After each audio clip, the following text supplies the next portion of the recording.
observasi untuk mencatat dan menilai perkembangan anak secara sistematis. Di sini saya akan menjelaskan pengertian daftar periksa, skala penilaian, rubrik, running scale, dan catatan anekdot, di mana checklist atau daftar periksa merupakan instrumen yang digunakan untuk mencatat apakah suatu indikator perkembangan sudah muncul atau belum pada diri anak.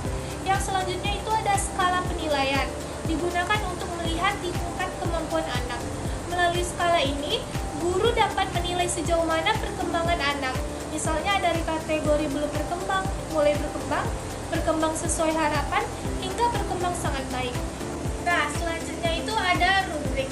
Rubrik ini merupakan instrumen penilaian yang berisi kriteria yang lebih rinci untuk menilai hasil kerja atau aktivitas anak. Setelah itu ada running scale. Running scale itu catatan yang dibuat secara terus-menerus untuk menggambarkan perilaku anak selama kegiatan berlangsung. Melalui catatan ini, guru dapat melihat proses perkembangan anak secara lebih detail. Nah, lalu yang terakhir itu ada catatan anekdot. Catatan anekdot ini merupakan catatan singkat tentang peristiwa penting atau perilaku khusus yang ditunjukkan oleh anak dalam situasi tertentu. Catatan ini membantu guru memahami perkembangan sosial, emosional, maupun perilaku anak. Dengan demikian, menggunakan berbagai instrumen tersebut, guru dapat memperoleh gambaran perkembangan anak secara lebih menyeluruh dan dapat merancang pembelajaran yang sesuai dengan perkembangan atau kebutuhan anak. Sekian dari saya. Assalamualaikum warahmatullahi wabarakatuh. Baik, di sini saya akan menjelaskan tentang penggunaan daftar periksa, skala penilaian, running scale, catatan anekdot. Yang pertama yaitu daftar periksa atau checklist. Daftar periksa digunakan untuk mencatat indikator perkembangan yang ingin dicapai.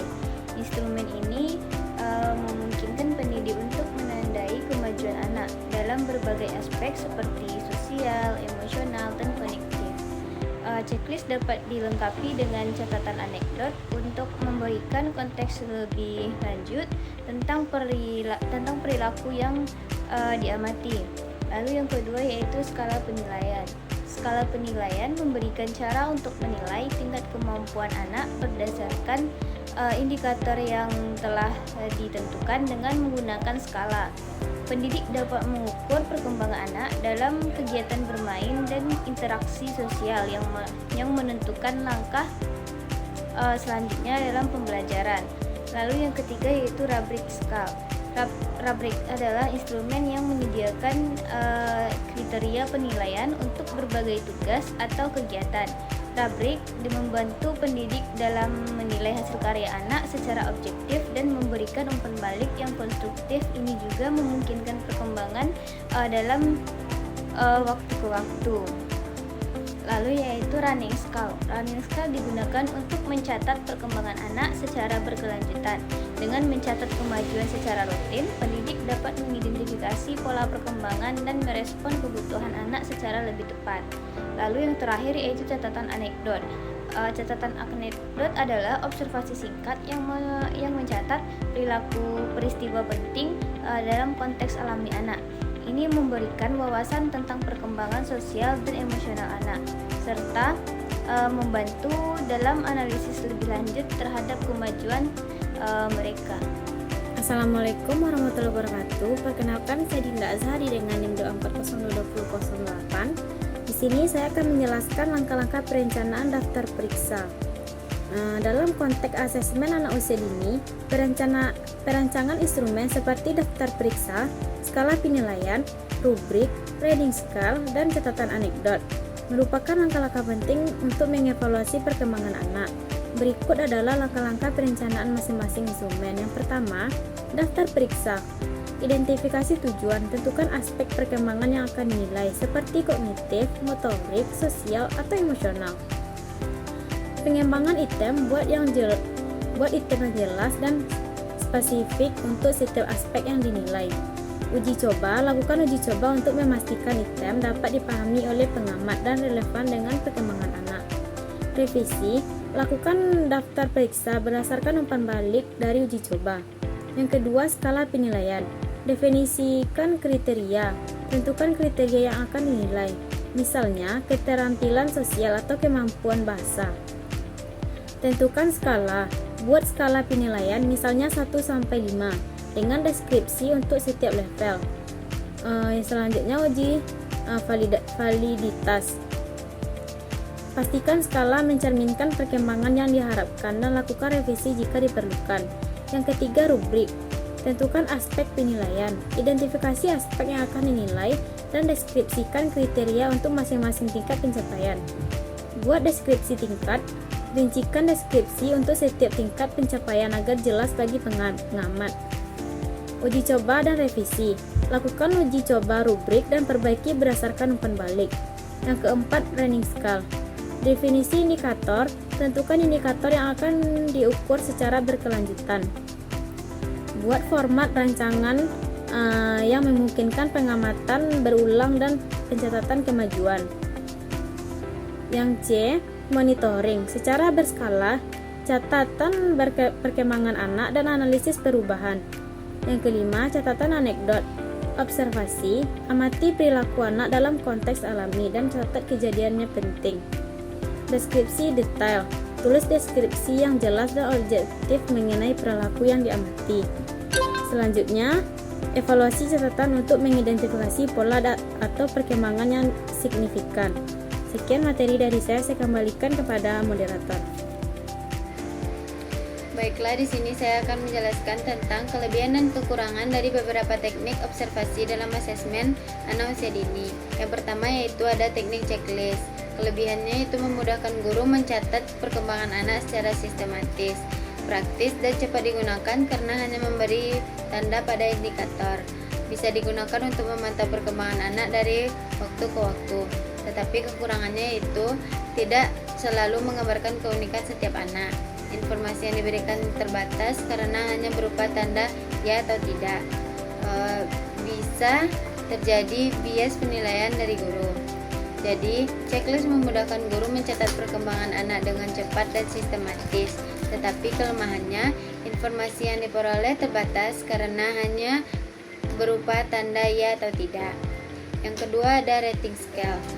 Kelebihannya itu bisa melihat tingkat kemampuan anak, tidak hanya ada ya atau tidak, dan memantau perkembangan anak secara bertahap serta hasilnya dapat digunakan untuk komunikasi dengan orang tua. Kekurangannya itu penilaian bisa subjektif atau bias dari pengamatan dan kadang tidak menggambarkan kondisi anak secara mendalam. Jadi, rating scale membantu guru mengetahui tingkat kemampuan anak, misalnya rendah sampai tinggi, dari tahap memiliki kelemahannya itu penilaiannya tidak bersifat subjektif. Yang ketiga ada rubrik. Kelebihannya itu kriteria penilaiannya jelas dan terstruktur serta memberikan umpan balik yang lebih spesifik kepada anak dan membantu penilaian menjadi lebih konsisten. Kekurangannya, penyusunan rubrik memerlukan waktu dan kadang tidak dapat menggambarkan keunikan perkembangan anak secara penuh. Jadi, rubrik membantu guru menilai secara lebih jelas karena memiliki kriteria yang rinci, namun penyusunannya membutuhkan waktu dan belum tentu bisa menggambarkan keseluruhan perkembangan anak. Yang keempat ada running scale. Kelebihannya itu mengamati perkembangan anak secara berkelanjutan dan memberikan gambaran perilaku anak dalam situasi nyata. Tetapi kekurangannya membutuhkan waktu yang lama dan dalam pencatatan dan guru harus fokus penuh saat observasi. Jadi, running scale memungkinkan guru melihat perkembangan anak secara terus-menerus dalam situasi alami, tetapi membutuhkan waktu dan konsentrasi yang cukup besar. Yang terakhir ada catatan anekdot. Kelebihannya itu memberikan gambaran perilaku anak secara detail dan membantu guru memahami kekurangan dan kebutuhan anak. Tetapi kekurangannya, tidak semua kejadian dapat dicatat dan bisa terjadi subjektivitas dalam penulisan. Jadi, catatan anekdot mencatat peristiwa penting yang dilakukan anak secara rinci, tetapi biasanya hanya mencatat kejadian tertentu sehingga tidak selalu menggambarkan keseluruhan perkembangan. Sekian dari saya, terima kasih. Baiklah, perkenalkan nama saya Dina Devri Aisyah dengan NIM 24022050. Saya akan menjelaskan instrumen asesmen aspek kognitif anak, di mana terdapat 3 tabel. Tabel pertama berisi aspek kognitif, tabel kedua berisi ya, dan tabel ketiga berisi tidak. Pada usia 0-6 bulan, anak menatap wajah orang tua pengasuh saat dia ajak berbicara, tersenyum atau tertawa saat diajak bermain, mengikuti gerakan objek dengan mata, merespon suara dengan menggerakkan kepala, dan menunjukkan minat pada mainan atau benda di sekitarnya. Kita bisa mencentang ya atau tidak. Selanjutnya yaitu pada usia 12-18 bulan.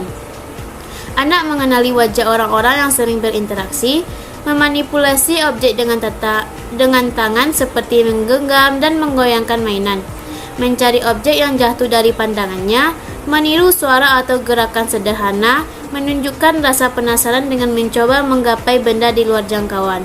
Kita bisa mencentang ya atau tidak jika anak tersebut melakukan tersebut. Selanjutnya yaitu pada usia 18-24 bulan, di mana aspek kognitifnya yaitu menyebutkan nama-nama benda atau orang yang sering dilihat, menyusun puzzle sederhana 2-3 bagian, mengikuti perintah 2 langkah seperti ambil bola dan berikan padaku, bermain pura-pura seperti berpura-pura makan atau menelepon, mengelompokkan benda berdasarkan bentuk atau warna. Kita bisa mencentang ya atau tidak. Selanjutnya yaitu usia 2-3 tahun, di mana aspek kognitifnya anak menyebutkan nama benda-benda yang sering dilihat seperti bola, kucing, dan lain-lain. Anak menyusun 2-3 potongan puzzle sederhana. Anak mengenali dan menunjukkan anggota tubuh saat ditanya, mengelompokkan objek berdasarkan kategori sederhana seperti warna, bentuk, dan lain-lain. Memahami dan mengikuti 2 perintah berurutan seperti ambil boneka dan berikan padaku. Kita bisa mencentang bagian ya atau tidak. Selanjutnya yaitu pada usia 2-3 tahun, di mana aspek kognitifnya anak dapat menyebutkan nama beberapa objek atau gambar yang dikenali, menyusun 3 atau 4 potongan puzzle sederhana. Anak dapat mengikuti instruksi sederhana seperti ambil bola atau letakkan buku di meja. Anak dapat menceritakan bagian sederhana dari cerita atau pengalamannya. Anak dapat mengingat dan mengikuti urutan kegiatan sederhana, misalnya mencuci tangan sebelum makan. Kita bisa mencentang bagian ya atau tidak. Selanjutnya yaitu pada usia 4-6 tahun. Aspek kognitifnya yaitu mengelompokkan benda berdasarkan warna, ukuran, bentuk, dan juga fungsinya. Anak mengenal sebab dan juga akibat. Anak mampu dalam melakukan uji coba sederhana terkait dengan eksperimen sederhana. Dan anak mengenali berbagai bentuk geometri. Anak mengenal penambahan dan juga pengurangan tentang benda-benda. Kita bisa mencentang ya atau tidak. Sekian yang dapat saya